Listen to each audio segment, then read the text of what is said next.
ایک سکھ جٹ کا رشتہ لکھنؤ میں ہو گیا۔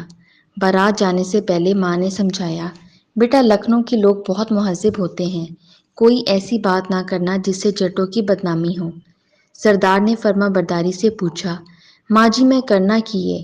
ماں بولی، بیٹا جب سسر ملنے کو آئے تو کہنا ابا حضور آداب، اور جب ساس ملے تو کہنا امی حضور آداب۔ کھانا کھانے سے پہلے ہاتھ دھونا، چھوٹے نوالے لینا اور پلیٹ میں بالکل تھوڑا کھانا ڈالنا۔ اور ہاں ایک اہم بات، لکھنؤ کے لوگ کھیر کو سویٹ ڈش کہتے ہیں، تم بھی سویٹ ڈش ہی کہنا۔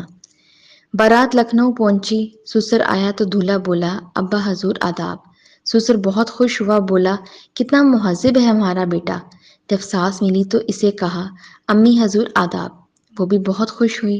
کھانا کھانے سے پہلے ہاتھ دھونے اور آداب تناول پر میزبان اشک اشک کر اٹھے۔ سسر سے رہا نہ گیا اور بولا، بھائی ہم نے تو سنا تھا کہ سکھ لوگ بس گوار ہی ہوا کرتے ہیں، مگر تم نے ثابت کیا کہ ہمارا داماد تو بہت ہی مہذب ہے۔ دولہا جذباتی انداز میں بولا، اجے تسی تہذیب دیکھی کتھے وے، ڈیلے تے تواڈے ادوں پھٹنے نے جدوں میں کھیر نوں سویٹ ڈش آکھیا۔